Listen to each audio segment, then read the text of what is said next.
ननु बंधस्यापि क्षणिकत्वाद् अनियत कारणको अभाव कारणको वा बंधो अस्तु इति आशयेन अपरो नास्तिकः प्रत्यवतिष्ठते। अब दूसरा नास्तिक आ गया। सारे नास्तिकों का यहाँ पोस्टमार्टम कर रहे हैं महर्षि।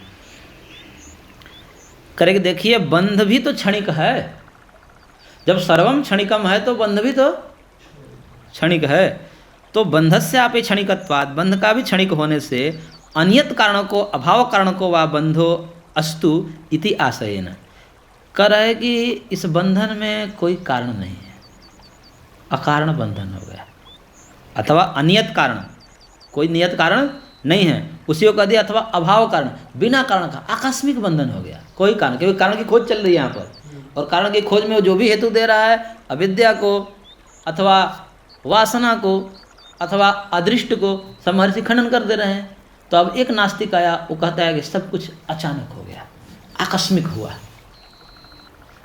देखो बिग बैंग थ्योरी में अचानक विस्फोट हुआ और उससे जगत बन गया अचानक। बोले क्यों हुआ? तो कोई कारण नहीं, अचानक हो गया। भाई अचानक कैसे हो गया? बिना कारण का कोई कार्य होता है? नहीं होता, कुछ तो कारण होगा। अचानक भी हो सकता है, ईश्वर ने अरे कोई कारण होगा। एक भजन सुने ना, जादूगर ने निकालना है। हाँ, तो ऐसे आकस्मिकवाद जो नास्तिक है उसका खंडन करते हुए वो जो है अपना मत रख रहा है। पहले सूत्र बोले, सूत्र संख्या 34, स्थिर कार्या सिद्धे है क्षणिकत्वम। स्थिर कार्य की असिद्धि होने से सब कुछ क्षणिक है। कोई भी यहाँ पर स्थिर नहीं है, कोई भी कार्य ऐसा नहीं है जो स्थिर हो, सब अस्थिर होने से क्षणिक है। ये कौन बोल रहा है? बौद्ध बोल रहा है। कोई भी पदार्थ स्थिर नहीं है, परमानेंट नहीं है। जगत में कोई न परमानेंट, तो कोई परमानेंट यहाँ पर नहीं है, क्योंकि सब अस्थिर है। स्थिर कार्य असिद्धे है। कोई भी कार्य द्रव्य, कोई भी पदार्थ यहाँ पर स्थिर नहीं, इसलिए सर्वम क्षणिकम, क्षणिकत्वम। बंधस्य इति शेषः, यहाँ पर सूत्र में बंधस्य इति शेषः ये जोड़ लेना चाहिए, तब अर्थ निकल जाएगा। स्थिर कार्या सिद्धे है क्षणिकत्वम बंधस्य इति शेषः। भावस्तु उक्ता है, भाव तो कह ही दिया कि क्षणिकत्व के आगे बंधस्य जोड़ लेना चाहिए, और सूत्र का भाव तो बता ही दिया गया है कि समस्त कार्य क्या है, स्वभाव से अस्थिर है।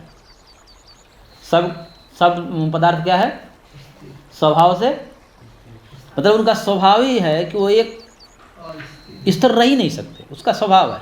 और स्वभाव पर कभी प्रश्न चिन्ह नहीं लगाया जा सकता। अंतिम में जब कोई चारा नहीं चलता उसका, तो स्वभाव का सहारा ले लेता है, कहता है कि तो स्वभाव है जी, क्षणिक होने का स्वभाव। क्यों? क्योंकि उसको पता है कि स्वभाव पर जब लाके खड़ा कर देंगे तो प्रश्न कोई नहीं उठा सकता है।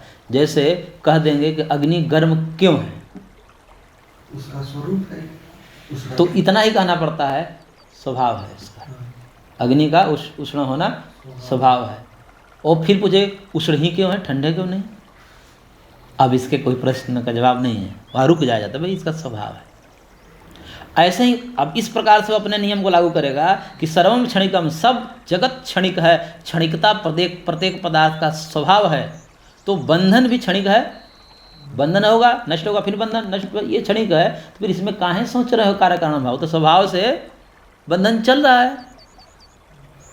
फिर हटाना क्यों उसको? हाँ, आगे जो है बंधन टूटेगा, फिर बंधन होगा, फिर टूटेगा, फिर बंधन, ये तो बंधन भी क्षणिक है। तो इसमें कारण मत खोजिए, क्योंकि स्वभाव है जगत का, क्षणिकत्व होना स्वभाव है। इसलिए अब स्वभाव का कारण क्या कहेंगे, स्वभाव है। और जब स्वभाव हो गया तो कारण की खोज करना कि बंधन का कारण क्या है, ये सब अनर्थक हो जाएगा। अग्नि गर्म है तो क्या होगा कि अग्नि का स्वभाव गर्म है, तो अब अग्नि के गर्म होने का कारण नहीं खोजा जाएगा ना। ऐसे ही हम जब समस्त जगत को प्रवाह से क्षणिक मान रहे हैं, अस्थिर मान रहे हैं, तो फिर इस पर प्रश्न नहीं किया जाएगा कि इसका कारण बताइए। कारण कुछ नहीं है, स्वभाव ही कारण है उसका। अत्र अयम प्रयोग है, यहाँ पर कहने का ये तात्पर्य है इसका